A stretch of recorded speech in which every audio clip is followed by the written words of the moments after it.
Hi friends, welcome back. तो चलो देखते हैं बजट 2026 एक्सप्लेन्ड।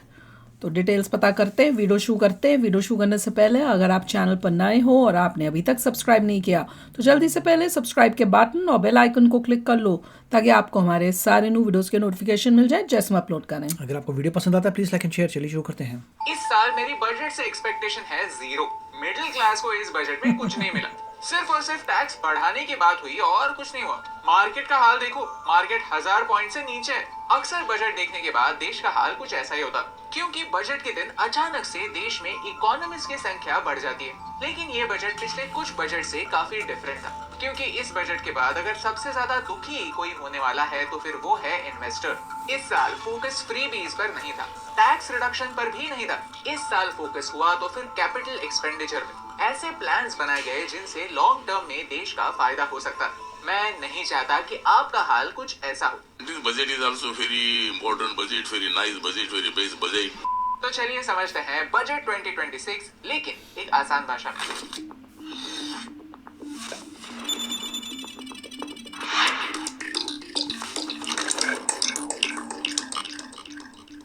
सरकार हमारे पैसों को वेस्ट करती है। देश में इतने अमीर लोग हैं तो देश में इतनी गरीबी क्यों? अगर मेरा टैक्स वेस्ट ही होने वाला है तो फिर मैं टैक्स पे ही क्यों करूं? इस सज्जन को क्या तकलीफ है भाई?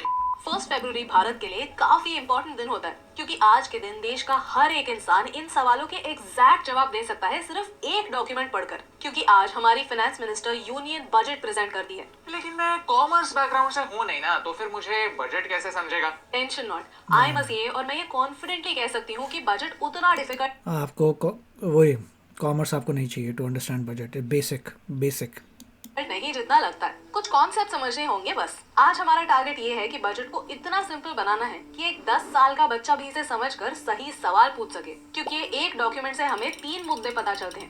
सरकार कहाँ से पैसा कमाने वाली है, सरकार पैसे कहाँ खर्च करने वाली है, और इकोनॉमिक ग्रोथ के लिए सरकार का विजन क्या है। और ये 3 मुद्दे अगर आप समझ गए तो आप एक स्मार्ट और जिम्मेदार नागरिक बन सकते हैं। वीडियो के एंड में हम ऐसे ही सवाल सरकार से पूछेंगे जरूर। तो अगले चंद मिनटों के लिए हमारा साथ दीजिए। एक एंटरटेनिंग तरीके से समझते हैं कि बजट 2026 है क्या। आपका टाइम इंपॉर्टेंट है और अगर आप सीधे नंबर्स के बारे में जानना चाहते हैं तो इस टाइम स्टैम्प तक स्किप कर दीजिए। हमारे चैनल पर आपको मैं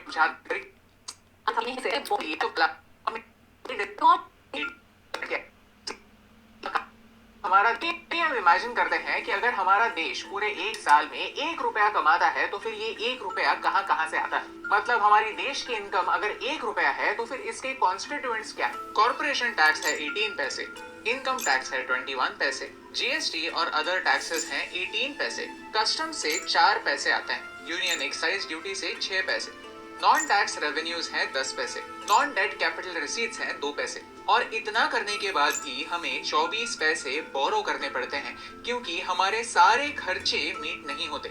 इस साल अनुमान है कि हमारी टोटल रिसीट्स होंगी 36,51,000। इनको स्टार्ट करना चाहिए था 100 से करते तो बहुत आसानी हो जाती। ये एक से मेरे को लगता है खर्चे होंगे 53,47,000 करोड़ रुपीस। और इसमें जो डिफरेंस है उतना हमें बोरो करना होगा, which is 16,95,000 करोड़ रुपीस। एक बजट देखकर हमें यही पता चलता है कि देश के पास अनलिमिटेड पैसा नहीं है। हमारे टैक्सेस देने किसी देश के पास अनलिमिटेड नहीं होता। के बाद भी देश के जो सारे खर्चे होते हैं वो कवर नहीं होते, क्योंकि देश को रास्ते बनाने पड़ते हैं, रेलवेज बनानी पड़ती हैं, IIMs, IITs रन करने होता है, प्लस हमारे सोल्जर्स की, गवर्नमेंट एम्प्लॉइज की सैलरी भी तो देनी पड़ती है। और यही सब खर्चे कवर करने के लिए हमें बोरो करना पड़ता है। यानी जो कोई टैक्स नहीं देता वो एक अगर चाइना होते तो बोरो नहीं करते। तरह से देश का नुकसान ही करता है। आप देश से कितना भी नाराज क्यों ना हो, टैक्सेस न देना कोई सोल्यूशन नहीं होता। सोल्यूशन एक ही होता है कि हमारे टैक्सेस ना देने का ऑप्शन ही नहीं है यूएसए में। दिल क्या चाहिए? यूएस में नहीं, इंडिया। मैं वही बात कर रहा हूँ, सिमिलर होना चाहिए इंडिया में कि देयर इज नो ऑप्शन कि नहीं देने का मतलब क्या? You have to give. नहीं दोगे सिर्फ जेल जाओगे भैया। There is no such thing. का सही इस्तेमाल हो ये देखना, जिसके लिए अगले डिटेल्स काफी इंपॉर्टेंट होता है। और ठीक उसी तरह समझते हैं कि खर्चे कहाँ कहाँ होने वाले हैं। चलिए अब देखते हैं कि सरकार सबसे ज्यादा पैसा कहाँ खर्च करने वाली है। नंबर 1, सबसे ज्यादा पैसा जाएगा मिनिस्ट्री ऑफ फाइनेंस को, दैट्स ₹19,72,000 करोड़। और इसमें से इंटरेस्ट पेमेंट्स ही 14,03,000 करोड़ है। मिनिस्ट्री ऑफ फाइनेंस वापस कुछ पैसे स्टेट गवर्नमेंट्स को ट्रांसफर करती है। This amount is 3,94,000 crore. Number 2 पर है ministry of defence at 7,84,000 crore. out of which 50 मैंने जो एस्टिमेट किया था वही सा, it should be 9 point something. अगर आपको 100 बिलियन चाहिए तो 100 बिलियन नहीं हुआ ये। pensions is 1,71,000 crores and capital expenditure is rupees 2,19,000 crores. आशा है अब मैं यही कहूँगा कि यूनिट ऑफ मेजर को करोड़ छोड़ दो, अरब में चले जाओ। इट लुक्स वेरी वियर्ड, इतने लंबे फिगर से पीछे करोड़। कोई कल को पैसे में करेगा, कितने बड़े नंबर पैसा, it doesn't make sense. You need to move out of the crore and go into arab. कि ये सारे पैसे सिर्फ इंपोर्ट्स पर ना बहा दिए जाए और इंडियन मैन्युफैक्चरर्स को भी इसका कुछ लाभ मिले। Number 3, ministry of roads and highways को रुपीस 3,09,000 करोड़ मिले जो मेजरली न्यू कंस्ट्रक्शन में यूज होंगे, लेकिन भारत के नागरिकों के पास 0% ड्राइविंग स्किल्स है। इस पर मिनिस्ट्री कब फोकस करेगी आई डोंट नो, क्योंकि ड्राइवर एजुकेशन पर क्यों भाई, ड्राइविंग स्किल्स तो बहुत हैं भैया। तो लाइसेंस कैसे मिला था फिर?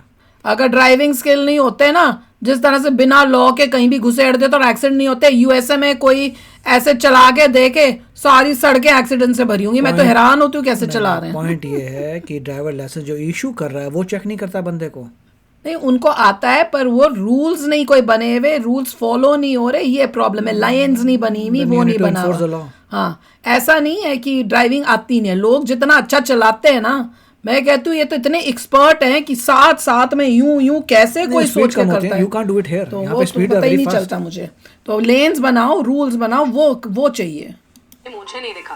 नंबर 4, रेलवे को रुपीस 2,81,000 करोड़ मिले जो मेजरली कैपिटल एक्सपेंसेस पर खर्च किए जाएंगे। क्योंकि सच तो ये है कि रेलवे को जो भी रेवेन्यू आता है उससे वो बेयरली अपने रेवेन्यू एक्सपेंसेस मीट कर पाते हैं, जिसके बारे में हमने इस वीडियो में बात की है। तो ट्रेन, ट्रैक, सिग्नल अपग्रेड्स को सेंटर को ही फंड करना पड़ता है। नंबर 5 पर ministry of consumer affairs and public distribution at rupees 2,13,000। इसका मतलब क्या हुआ? नहीं, इससे पहले वाला जो था कि ट्रेन्स को लॉस हो रहा है, इसका मतलब गवर्नमेंट जो है क्योंकि उसको वोट चाहिए, उन्होंने चीज़ें सस्ती सब्सिडाइज कर दी कि आपके टिकट सब कुछ बहुत सस्ता है। राइट, आप यहाँ से ट्रैवल कर सकते, बड़ा सस्ता है, तो आप खुश होते हैं, हाँ जी सब सस्ता है, गवर्नमेंट को मैं वोट दे दूंगा।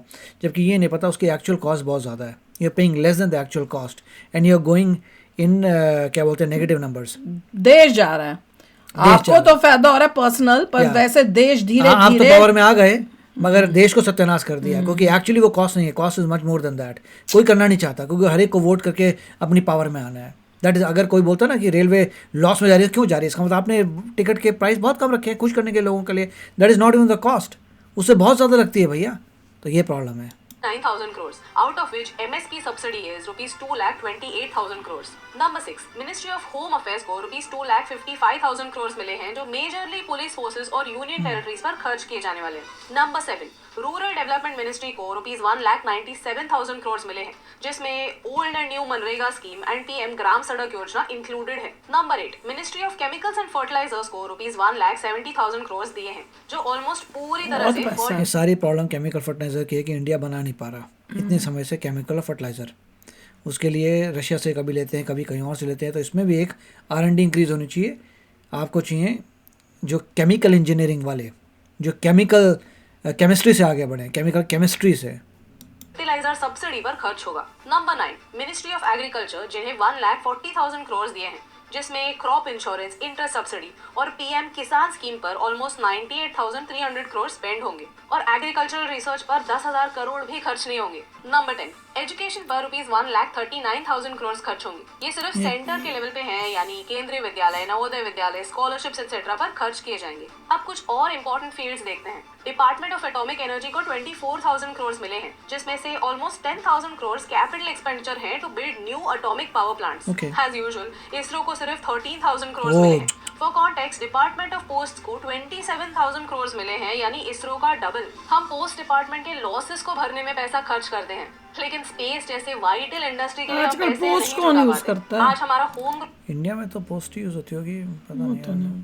नेविगेशन नाविक खतरे में है, सैटेलाइट लॉन्चेस बार फेल हो रहे हैं and in spite of that हम इसरो यानी स्पेस के लिए फंडिंग नहीं बढ़ा पा रहे हैं। ये बहुत दुखद बात है। इस साल के बजट में लॉन्ग टर्म रिफॉर्म्स पर फोकस हुआ, जिसका फायदा शॉर्ट टर्म में तो काफी कम होने वाला है, लेकिन अगर चीजें सही हुई तो लॉन्ग टर्म में भारत का फायदा हो सकता है। ट्रम्प के टैरिफ्स की वजह से भारत के टेक्सटाइल इंडस्ट्री पर बहुत इम्पैक्ट हुआ है। अगर हमारे कपड़े एक्सपेंसिव होंगे तो अमेरिका के बायर्स हमसे नहीं बांग्लादेश जैसे देशों से कपड़े खरीदेंगे। तो इस साल बजट में टेक्सटाइल इंडस्ट्री को राहत देने के लिए बड़ी अनाउंसमेंट्स हुई, जैसे कि national fibre scheme for self reliance. इसमें नेचुरल और मैन मेड फाइबर्स दोनों पर फोकस होगा। टेक्सटाइल की फैक्ट्रीज को मॉडर्नाइज करने का प्लान बनाया जा रहा है। National handloom and handicrafts mission होगा, जिससे हमारे वीवर्स और आर्टिसंस को सपोर्ट मिलेगा। हमेशा हम कहते हैं कि फोकस नॉर्थ के स्टेट्स पर होता है और साउथ को मिलता है सिर्फ ठेंगा, लेकिन इस साल कुछ अलग हुआ। रेयर अर्थ मिनरल्स के इंपॉर्टेंस को समझते हुए डेडिकेटेड रेयर अर्थ कॉरिडोर को सपोर्ट मिलेगा।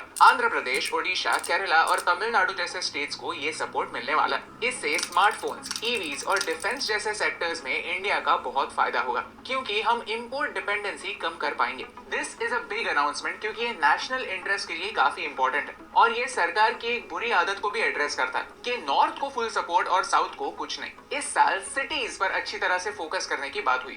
7 हाई स्पीड रेल कॉरिडोर्स बन रहे हैं, मुंबई टू पुणे, पुणे टू हैदराबाद, एम्स की भी बात हो है, मेरे को उसके बारे में देखना है क्या। Chennai to Bengaluru, Delhi to Varanasi, Varanasi to Siliguri. City based infrastructure को डेवलप करने के लिए आने वाले 5 सालों में 5000 करोड़ एलोकेट हुए।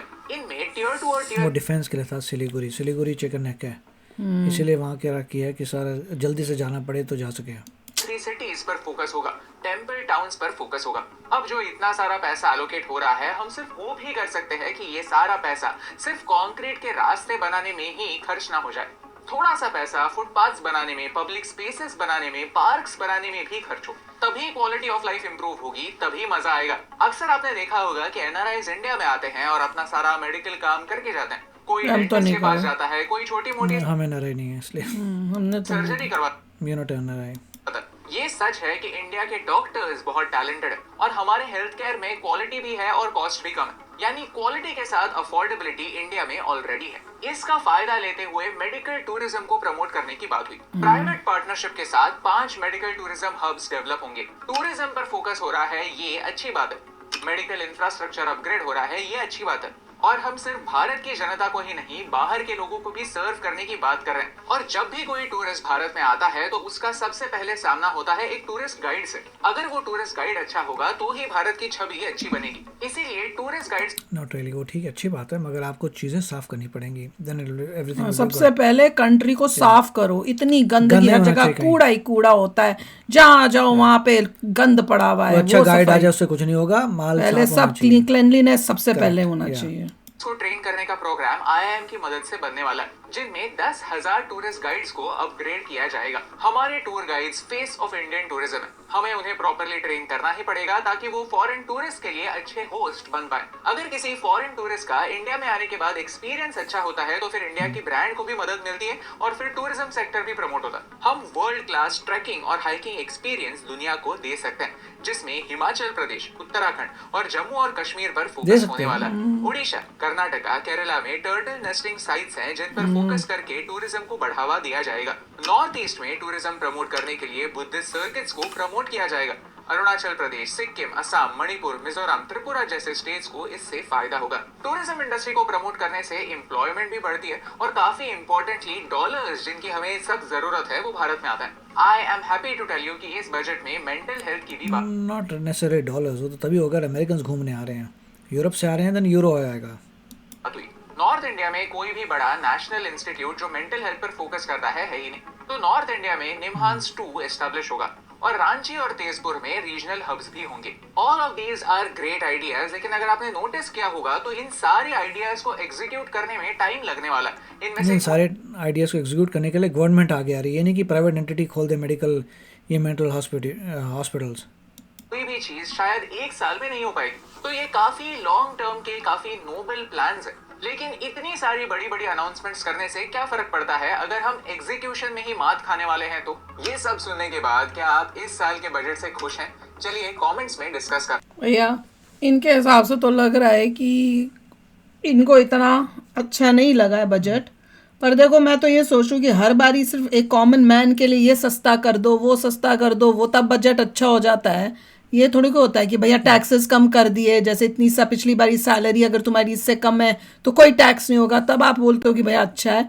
लॉन्ग टर्म के लिए करना भी बहुत इंपॉर्टेंट है। अगर आप लॉन्ग टर्म के लिए काम नहीं करोगे तो कैसे देश की तरक्की मैं तो होगी। सिर्फ यही कहूँगा कि जैसे ऑपरेट करती हैं गवर्नमेंट्स, उनको ये है कि वोट मिल जाए, लोग वोट देते रहें, ये नहीं देख रहे कि एक्चुअल कॉस्ट से भी कम का तुम काम कर रहे हो। वो हर एक गवर्नमेंट ये नहीं करेगी तो हट जाएगी, फिर गंद गवर्नमेंट आ जाएगी। ये भी जितने तो की है ना। लोग टिकट खरीदने जाने के आने में उतना ट्रूली देखें तो उतनी कॉस्ट भी नहीं है, इट इज़ मच हायर, मगर आप लोगों से कम ले रहे हैं, गवर्नमेंट देश का पैसा लगा रहे हैं फ्री में और फिर बाहर से उधार ले रहे हैं और चीज़ों में, इसीलिए आपका वही।